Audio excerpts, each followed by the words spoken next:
মেহেরবানি করে কেউ ছবি তুলবেন না, ভিডিও করবেন না। কেউ চাইলে বয়ান রেকর্ডিং করতে পারেন। আলহামদুলিল্লাহ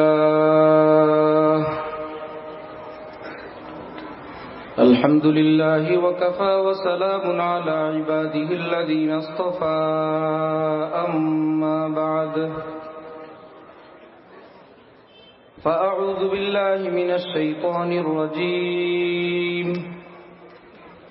بسم الله الرحمن الرحيم. فاذكروني أذكركم واشكروا لي ولا تكفرون.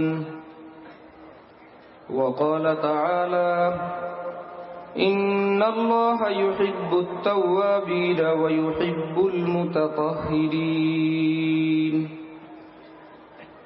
صدق الله مولانا العظيم. وقال رسول الله صلى الله تعالى عليه وسلم: التائب من الذنب كمن لا ذنب له. وقال النبي صلى الله تعالى عليه وسلم: لترك ذرة مما نهى الله عنه أفضل من عبادة الثقلين. أو كما قال النبي صلى الله تعالى عليه وسلم.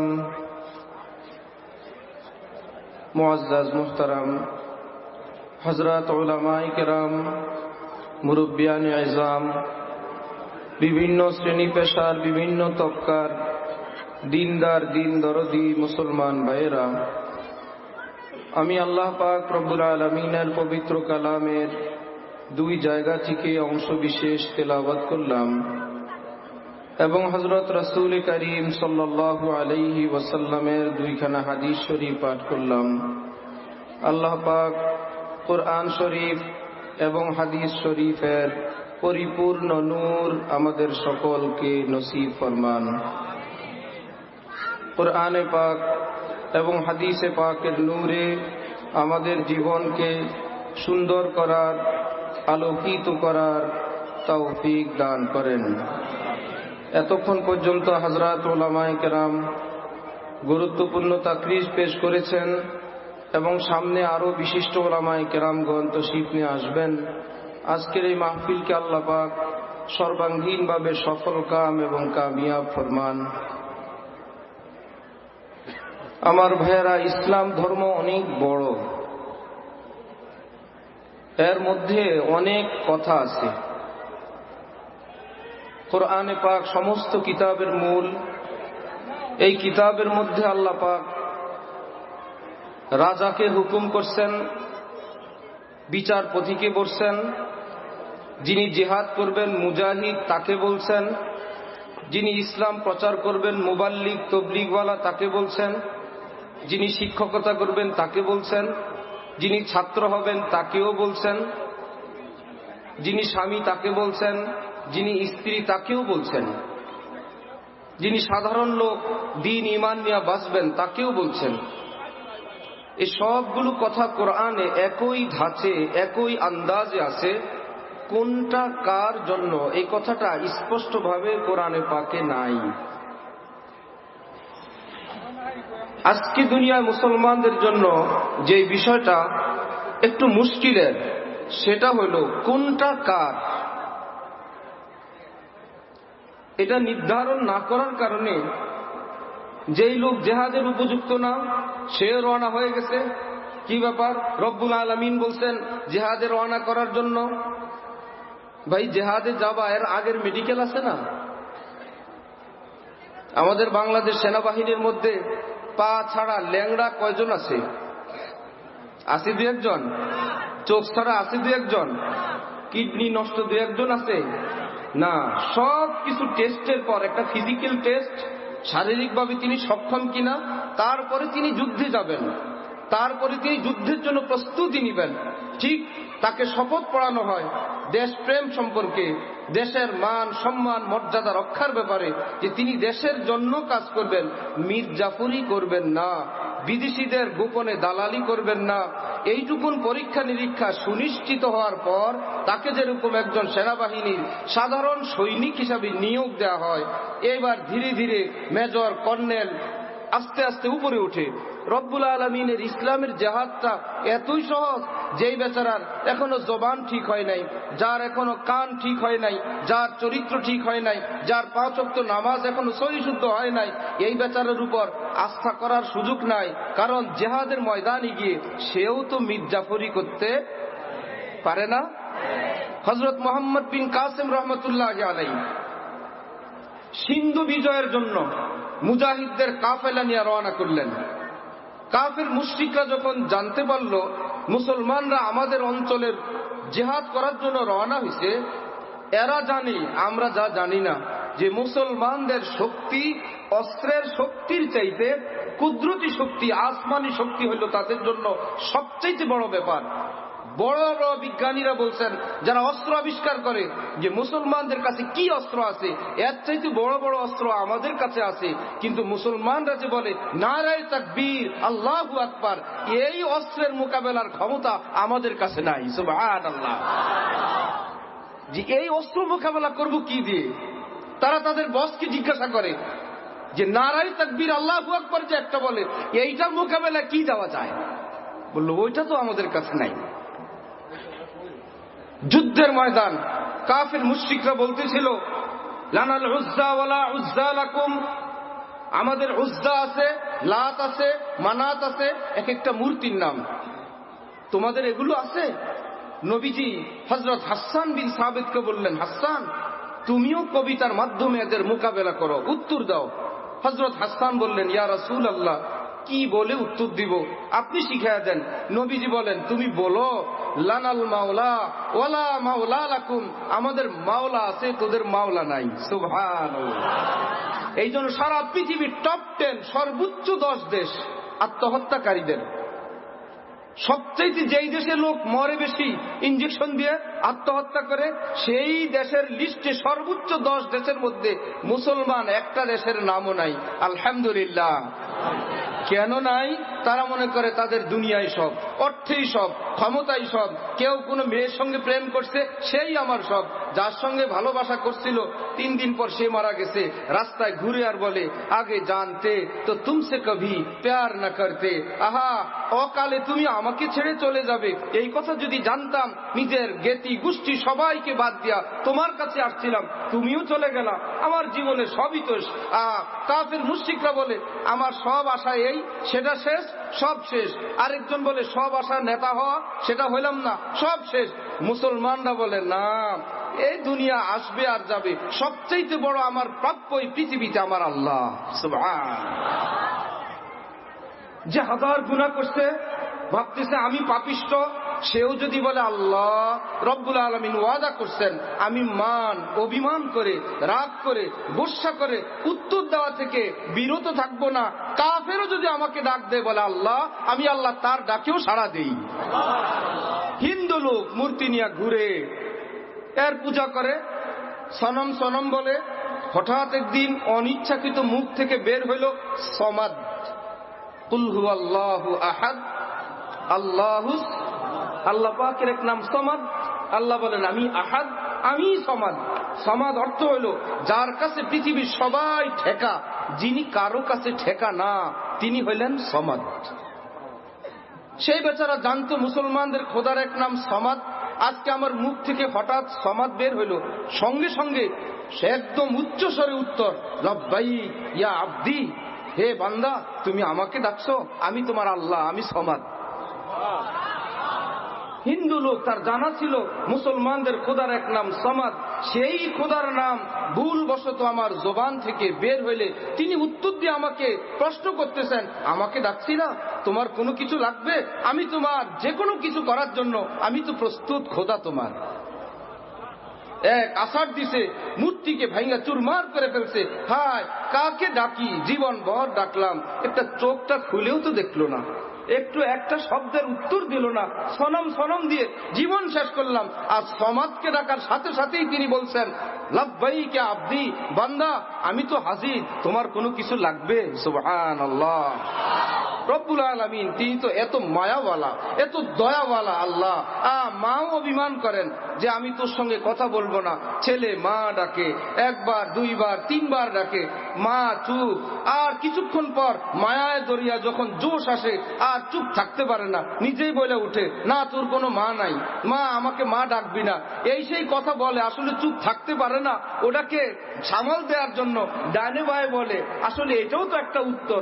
রব্বুল আলামিন বলে, তোর মা একবার দুইবার তিনবার চুপ থাকতে পারে, আমি আল্লাহ একবার ডাক দিলে তখনও চুপ থাকি না। সুবহানাল্লাহ, আমি সাথে সাথে উত্তর দিই। আহা, বোবা ছেলে, তার মুখে মা মা শোনার জন্য কত না কষ্ট। সেই সন্তান যদি 10 বছর 15 বছর 20 বছরের মাথায় হঠাৎ যদি বলে মা, মায়ের কাছে কেমন লাগবে বলেন তো? অনেক ভালো লাগবে না? আল্লাহ 20 বছরের মাথায় আমার কলিজার টুকরা আমাকে মা বলল।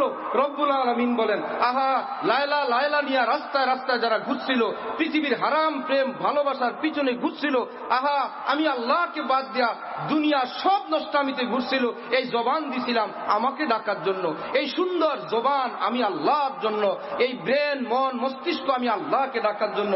সেই বেচারা ঘুরে ফিরে হঠাৎ যদি বলে আল্লাহ, রব্বুল আলামিন বলেন, সন্তান হারানো মা সন্তান পাইলে যত খুশি হন, আমি আল্লাহ আমার একজন পাপিষ্ঠ বান্দা যদি ঘুরে আমার দিকে আসে, আমি আল্লাহ তার জন্য বেশি খুশি হই। সুবহানাল্লাহ। তিনি বলেন, লাআনিনুল মুজনিবিন আহাব্বু ইলাইয়া মিন সাজালিল মুসাব্বিহিন। হাদিসে কুদসিতে আল্লাহ পাক বলেন, শোনো, তসবিহওয়ালারা যখন তসবিহ পড়ে, আল্লাহ আল্লাহ বলে, সুবহানাল্লাহ বলে, আমার কাছে ভালো লাগে। কিন্তু কোন পাপিষ্ঠ যদি গুনার ভয়ে আমি আল্লাহর মহব্বতে কাঁদতে শুরু করে, আল্লাহ বলেন, তসবিহওয়ালার তসবির আওয়াজের চেয়ে পাপিষ্টের কান্নার আওয়াজ আমি আল্লাহর কাছে বেশি ভালো লাগে। এই জন্য আল্লাহ পাক কোরআন শরীফে বলেন, ইন্নাল্লাহা ইউহিব্বুত তাওয়াবিন ওয়া ইউহিব্বুল মুতাতাহহিরিন। শুনো, ভালো লাগে আমার কাছে যারা নেক বান্দা, তাদেরকেও আমি ভালোবাসি। যারা ভুল বিচ্যুতি হয়ে যায় আবার তওবা কেবল বেশি বেশি তওবা করে, তাদেরকেও ভালোবাসি। বলেন তো, যারা ভালো মানুষ চিন্তা কি বেশি তাদের, না যারা মাঝে মাঝে অ্যাক্সিডেন্ট করে তাদের চিন্তা বেশি? কার? যারা অ্যাক্সিডেন্ট করে তাদের না? যেই ছাত্র পড়া পারে তার কোনো চিন্তা আছে? যে একদিন পারে একদিন পারে না, তার চিন্তা বেশি না? রব্বুল আলামিন জানেন, যারা নেককার বান্দা তারা তো আছে ভালোই, কিন্তু আমার গুনাহগার বান্দা পাঠী যারা, আহা সেই বান্দারা তো বড় পেরেশান। আল্লাহ বলেন, যদি তুমি বেশি বেশি তওবা করো, আমি আল্লাহ ঘোষণা দিচ্ছি, নেককারদের কথাটা একটু পরে বলছি, তোমার কথাটা আগে বলে দে, ইন্নাল্লাহা ইউহিব্বুত তাওয়াবিন। যাদের জীবনে অনেক বেশি তওবা পাওয়া যায়, আমি আল্লাহ তাদেরকে অনেক ভালোবাসার ঘোষণা দিলাম। সুবহানাল্লাহ। আল্লাহ বলেন, যদি তুমি তওবা করো আমিও তওবা করব। শুনছেন খবর? আমরা তওবা করলে কে তওবা করবেন? আল্লাহ। কে তওবা করবেন? কি তওবা? আবার তওবার অর্থ ফিরে যাওয়া। তওবার অর্থ কি করা? বান্দা মন্দিরে রওনা হইছে, না যাব না, আমার আল্লাহর ঘর থাকতে মন্দিরে যাব কেন? এখন নতুন সুর উঠছে না, ধর্ম যার যার, উৎসব সবার। এটা মুসলমানের? আরে আমরা তো না। হিন্দুদের কি জিজ্ঞাসা করেন, মুসলমান আর তারা রাজি আছে কিনা? আমরা পরে যে ধর্ম যার যার, উৎসব সবার, বেশি উৎসবে যাওয়া লাগবে না, কুরবানির ঈদের গরের গোশতের দাওয়াত আসবে? আসবে না। এরাও জানে এই মেসাল আমাদের জন্য না, ধর্ম যার যার, উৎসব সবার। এই বলে আমাদেরকে গরের গোশত খাইতে বলে না, মুসলমানদেরকে হিন্দুদের পূজায় আসতে বলে। মুসলমানরা জলে জলে যায়। ধর্ম যার, উৎসব সবার, অসুবিধা কি? আরে ধর্ম যার, উৎসব তার। আল্লাহর কসম, রব্বুল আলামিনের ইসলামের এটাই চূড়ান্ত সিদ্ধান্ত। আল্লাহ আমাদেরকে দিন বুঝার তৌফিক দান করেন। ক্ষেত যার, ফসল সবার না তার। বিয়া যার, বউ সবার না বউ তার। চাকরি যার, বেতন সবার না তার। ব্যবসা যার, লাভ সবার না তার। আরে কি আশ্চর্য! এখানে হইতে পারে না ব্যবসা নিরপেক্ষ? বউ নিরপেক্ষ, চাকরি নিরপেক্ষ, বলে এগুলো কি বলে, না কথা কু কথা, চাকরি আবার নিরপেক্ষ হয়? তো মা নিরপেক্ষ হন, আমার মায়ের মর্যাদা আমার কাছে যেমন, তোমার মায়ের মর্যাদা আমার কাছে তেমন। এইরকম মূর্খ কথা পৃথিবীতে চলে না যে বলবো আমার মা শিক্ষিতা মা, সুন্দরী মা, শহরের মা, তোর মা কুজা মা। কিন্তু কুজার মা, কালোর মা, অশিক্ষিত মায়ের সন্তান বলবে তোমার মা তোমার কাছে সারা পৃথিবীর শ্রেষ্ঠ সম্পদ আমার ওই বেটে কালো রঙের আমার মা। এর চাইতে সম্মানিত পৃথিবীর আর কেউ নাই। সারা পৃথিবীর সব ধর্মের মানুষের কাছে তার ধর্মের সম্মান সবচাইতে বেশি। এইরকম বলা আমার মা আমার কাছে যেমন তোমারটাও তেমন, তোমার ধর্ম ইসলাম তোমার কাছে যেমন ঠিক সমান মর্যাদায় হিন্দু ধর্মকে দেবা। এই মুসলমান দেশে এইরকম কথা বলা মানে হিন্দুদের পূজা মণ্ডপে মুসলমানদেরকে দাওয়াত দিয়ে দেওয়া। সাবধান মুসলমান, হিন্দুদেরকে বলো যদি কোরবানিতে যাও রাজি আছি, আসবে? বলবে বাবা রে বাবা, মায়েরে জবা করো, কাইটটা কুইটটা খাও, সেই জুলুমের জায়গায় আমরা যাব? দেখো আম্মা লাগে না, গো মাতা, আব্বা গেল কই? গো যদি মাতা হয় আব্বা লাগবে না একজন? ফাইন। নিজেরা দেশে হিন্দু মুসলমান গরু জবাই করলে তারে পিটায় মাইরা ফেলে। কি অর্থ? গরু মানুষের চাইতে গরুর দাম বেশি, গরুর জন্য মানুষ মারে। কার দাম বেশি? তাদের কাছে মুসলমানের দাম না গরুর দাম? যে আমাদের গরু জবাই করলা, ঠিক আছে আমরা গরু জবাই করব না। কোরবানির সময় বাংলাদেশি ইন্ডিয়া থেকে গরু আসে কিনা? কি অর্থ? আমাকে মারে আমরা জবাই করবো না, তোমরা জবাই করো। কি বুদ্ধি মাশাআল্লাহ। আমার মারে আমরা জবাই করতে পারবো না, তোমরা জবাই করো। করলাম আমরা জবাই, আবার চামড়া কেনার জন্য রেডি। মারে তোমরা জবাই করছো, মায়ের চামড়া দিয়ে জুতা তোমরা বানাইতে পারবে না, আমরা বানাবো। বাহ, ফাইন বুদ্ধি। মারে জবাই আমরা করব না, তোমরা করো। জবাই যখন করেই ফেললা, মায়ের চামড়া দিয়ে জুতা বানানোর হকদার আমরা সন্তানরা, তোমরা পারবে না। ইন্ডিয়ান দালালরা গরুর চামড়া কেনার জন্য ফকিরের মতন দাঁড়ায় থাকে। মুসলমানদেরকে আল্লাহ পাক লজ্জা দান করেন। এক বেচারি হিন্দু মহিলা মূর্তি কিনে নিয়ে আসছে, সেজদা করবে। হঠাৎ মনে প্রশ্ন, আমি কিনে নিয়ে আসলাম, আমার কেনা সম্পদ, বড় হইলাম আমি, বস আমি, এটা আমার সম্পদ। মালিক বড় না কর্মচারী বড়? মালিক বড় না মাল বড়? মালিক বড়। মিয়া মাল বড় না মালিক বড়? মালিক বড়।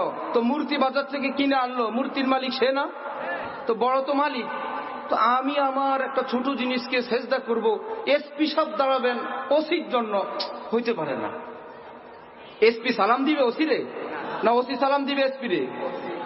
তা আমি বড়, সেজদা করব ছোটটাকে, পৃথিবীর নিয়মিত মিলে না। যদি সেজদা করে মূর্তি আমাকে সেজদা করবে, কারণ আমি তার মালিক, বস। আমি সেজদা করব আমার মালিককে। কিন্তু বেচারি জানে না আমার মালিকের নাম কি। হিন্দু জগতে বাস, আমার সম্পদ সেজদা করবে আমাকে, আমি সেজদা করব আমি যার সম্পদ, আমার মালিককে। কিন্তু বেচারে অস্থির, কাকে সেজদা করব? হায়, আমার মালিক কে তাহলে? এভাবেই ঘুমায় গেল। রাতের স্বপ্নে দেখতেছে সাদা ধবধবা নুরানি পোশাক পরা এক ফেরেশতা এসে বলতেছে, হে আল্লাহর বান্দি, তোমার মালিকের নাম আল্লাহ। এত ভালো লাগছে, লিকুল্লি শাইইন ইযা ফারাকতাহু ইবাদ ওয়ালাইসা লিল্লাহি ইন ফারাকতা মিন ইবাদ। পৃথিবীতে সবকিছুর বিকল্প আছে। আব্বা মারা গেছে, বলে আপনি আমার আব্বা, আসল হোক আর নকল হোক। বাবা ডাকে, মা মারা গেছে, আপনি আমার মা। স্ত্রী মারা গেছে, আরেকজন বিয়ে করে নিয়ে আসছে, এ আমার স্ত্রী। আসল হোক নকল হোক। এক নবী নাই, বলে ঈসা নবী আছেন, ঈসা নবী নাই তো মুসা নবী আছে। আমাদের হোক আর পরের হোক, ওই আরেকটা জিনিস আছে না, আল্লাহ। ওই বুজুর্গ বলেন, আল্লাহ আবার কেমন এক নাম, আল্লাহকে কেউ হারাইলে নকল আরেকজন আল্লাহ পাওয়া যায় না, আল্লাহ এক এবং একক। সুবহানাল্লাহ। এক বুজুর্গ তাহাজ্জুদ পড়েন, উঠেন, কর্মচারী বলতেছে, হুজুর আপনাকে বলা হচ্ছে ইবাদত কবুল না। মানে? বলে আপনার কোনো ইবাদত কবুল হয় না। কখন শুনলা? এই মাত্র। আরে আমি শুনি 70 বছর, তুমি মাত্র শুনলা? 70 বছর শুনেন আপনার ইবাদত কবুল হয় না, আবার কেন আপনি ইবাদত করেন? বুজুর্গ বললেন, কেন মানি? আমার কি খোদা আরেকজন আছে? ইনি কবুল করেন না, তো আরেক খোদার কাছে গিয়ে দেখি তিনি কবুল করেন কিনা। খোলে ও ইয়া না খোলে দর, উস পে হো কিউ তেরি নজর, তু তো বাস আপনা কাম কর, ইয়ানি সদা লাগায়ে যা। আরে দুয়ারে পড়ে থাকা এটা বান্দার কাজ, দরজা খোলা মাওলার কাজ। আমার তো আর দুয়ার নাই, আরেক দুয়ারে যাব। কবুল করলেও এখানে, কবুল না করলেও এখানে। গায়েব থেকে আওয়াজ আসছে, কবুল আস গরচে হুনার নিস্তি কে জুসমা পানাহে দিগার নিস্তি। বান্দা তুমি কি শুনাইলা? কবুল না করার ঘোষণা দিলেও আমার দুয়ার ছেড়ে যাইবা না। ইবাদতের চেয়ে এই কথাটা আমার কাছে এত ভালো লাগছে, সারা জীবনের ইবাদত আমি আল্লাহ কবুল করে নিলাম। আল্লাহু আকবার। এখন মেয়ে মানুষ যার কাছে সকালবেলা যায় আর বলে, শুনছো আপা বোন, আমাদের মালিকের নাম শুনছো? আমাদের মালিকের নাম আল্লাহ। যে শুনে সেই আল্লাহর পাগল হয়ে যায়। আল্লাহ রে, এত সুন্দর নাম জীবনে শুনি নাই। আমাদের সেই মালিক আছে না নাই? কাফেররা বলে, আমাকে মালিক গেছে, বলে আর কি করব, মরা ছাড়া উপায় নাই। কি ভাইরা, এক লোক সব জিনিস 2 নাম্বার, এই জন্য ভাবছে এই দুনিয়ায় সে থাকবে না। যেখানে যায় শুধু 2 নাম্বার। বাজার থেকে রশি নিয়ে আসছে, ফাঁসি দিয়ে মরে যাবে। রশিতে ঝুলছে, রশি ছিঁড়ে পড়ে গেছে, ওইটাও 2 নাম্বার। এরকম না অবস্থা এখন? বলে যার কাছে যাই, জিসকো তাকুঙ্গা নসিমান কে লিয়ে ওহি ডালি কাট ডালি যায়গি। পাখি বসছে একটা ডালের উপরে, গৃহস্থ এসে ডালটা কেটে দিল, চলো ওই ডালে যাই, ওইটাও কেটে দিল। আচ্ছা ওই ডালে গিয়ে বসি, ওইটাও কাটলো। ওই গাছে যাই, গোড়া দিয়ে কেটে দিল। পাখি বলে, জিসকো তাকুঙ্গা নসিমান কে লিয়ে ওহি ডালি কাট ডালি যায়গি। যাকেই ভাবি তার উপরে একটু আশ্রয় নিব, সেটাই কেটে দেয়। আহা আমি কই যাই। কাফেরের অবস্থা তেমন, আহা আমি কই যাই। মুসলমানরা বলে, আহা কই যাই মানি, ইন্নী জাহিবুন ইলা রব্বি সায়াহদিন। আমার আসল ঠিকানা তো আল্লাহ, যিনি ঘুমান না, তন্দ্রা যান না, তন্দ্রাচ্ছন্ন আসে না। রব্বুল আলামিন বলেন 24 আওয়ার, 24 ঘন্টা আমার দরজা খোলা। কে ইবাদতওয়ালা, কে গুনাহওয়ালা, ডাক দিবা, আমি আল্লাহ উত্তর দিব। সুবহান। আমি বলবো না তুমি গুনাহগার, আমাকে ডাকবা না। তোমার মা 1 2 3 পর্যন্ত চুপ থাকতে পারে, আমি একবারও চুপ থাকি না। আমি আল্লাহ, আমি তোমার আল্লাহ লাগি। আল্লাহু আকবার। রাসূলুল্লাহ সাল্লাল্লাহু আলাইহি ওয়াসাল্লাম বলেন, বান্দা যখন সিজদা করে, ইন্নাল আবদা ইয়াসজুদু আলা কদামাইর রহমান, বান্দা যখন আল্লাহু আকবার বলে সিজদায় লুটিয়ে পড়ে, নবীজি বলেন বান্দার কপালের সম্মান আল্লাহ পাক এইভাবে দেন, এত দামি জিনিস তুমি জমিনে লুটিয়ে দিলা, জমিনে পড়তে দিব না। বান্দা আমার কদমের উপর তুমি সিজদা করো, আমার কদমে সিজদা করো। রাসূল বলছেন, আমার শেখ ঢালকানগরের হযরত মাওলানা শাহ আব্দুল মতিন সাহেব দামাত বারাকাতুহুম বলেন, ঘনিষ্ঠতম মুহূর্তে প্রিয়জন যখন একত্রে হয়, স্বামী স্ত্রী বাসর রাতে বলে, তুমি কি চাও? তোমারে চাই। তুমি কি চাও? শুধু তোমাকে চাই। তুমি আমার কি? আমার জান প্রাণ, তুমিই তো সব। একান্ত মুহূর্তে ঘনিষ্ঠ কথা বলে রব্বুল আলামিন। বান্দা যখন সিজদায় যায়, আল্লাহ বলে, এই আমরা এখন কাছাকাছি, আমি আর আমার বান্দা, তুমি বলো আমি তোমার কি লাগি? কে প্রশ্ন করেন? কি উত্তর দিব আমরা? রব্বুল আলামিনের এই উত্তর আমাদের নবীজি শিখিয়ে দিচ্ছেন। বলো সুবহানা রব্বিয়াল, আপনি তো আমাদের রব লাগেন, আবার কি? সুবহানাল্লাহ। খাই ভাত মাছ ডাল তরকারি সব ফিল্টারিং করে, পেশাবেরটা পেশাব দিয়ে, পায়খানাটা পায়খানায়। জীবনে একটা কাটা আসলো না পেশাবের পথে, একটু হাড্ডি আসলো না, কোনো ডাক্তার বললো না ভিতরে ফিল্টার ব্লক হয়ে গেছে। থাকতে থাকতে থাকতে থাকতে আর পেশাবের দিকে আসার কিচ্ছু নাই, ছিদ্র সব বন্ধ। এ আবার কেমন ফিল্টার? পৃথিবীর পানির ফিল্টার ব্লক হয়। ভাত তরকারি দুনিয়া যত আজে বাজে খাওয়ান, রব্বুল আলামিন বলেন আমি কাহ্হার, আমি কাদের, আমি আলা কুল্লি শাইইন কাদির। পৃথিবীর যে যা পারে না আমি আল্লাহ সেটাও পারি। সুবহানাল্লাহ। মালিকের নাম কি আমাদের? মুহাম্মদ বিন কাসেম জিহাদের ময়দানে রওনা হয়েছেন। কাফির মুশরিকরা যখন জানতে পারলো মুসলমান আমাদের বিরুদ্ধে জিহাদ করবে, মুসলমানের শক্তি তো খোদাই শক্তি, আসমানের সঙ্গে সম্পর্ক যদি কেটাপ করা যায় এদের বিরুদ্ধে বিজয় নিশ্চিত। কেমনি কেটাপ করব? সংক্ষেপে কি করলো, কিছু সেমরি রাস্তার 2 পাশে অশ্লীল 14ই ফেব্রুয়ারির মতন রাস্তার পাশে দাঁড় করে রাখছে, ঠিক কিনা?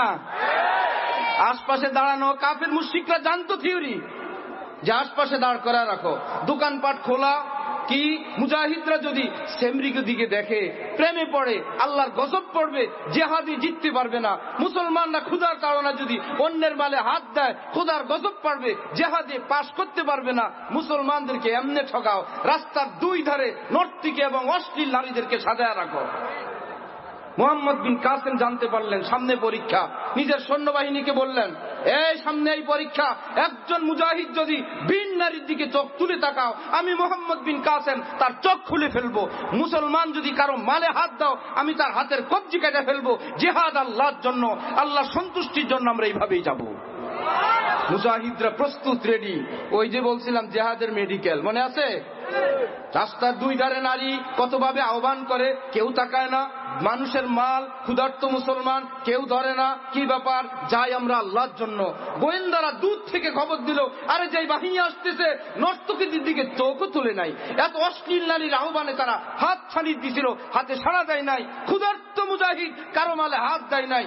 লাখ লাখ হাজার হাজার হিন্দু তখন মোহাম্মদ বিন কাসেমের সামনে আইসা হাত তুলে বলল, হে মোহাম্মদ বিন কাসেম, আমরা নিশ্চিত তোমরা সাধারণ মুসলমান না, তোমরা খোদাই দূত, তোমাদের সঙ্গে যুদ্ধ করে বিজয় আমাদের জন্য অসম্ভব। আমরাও কালেমা পড়বো, লা ইলাহা ইল্লাল্লাহু মুহাম্মাদুর রাসূলুল্লাহ। এর নাম জিহাদ। এইরকম চরিত্রের মানুষের নাম মুজাহিদ। আল্লাহ পাক আমাদেরকে সেই মানের মানুষ হওয়ার তৌফিক দান করেন। ওয়া আখিরু দাওয়ানা আলহামদুলিল্লাহি রাব্বিল আলামিন।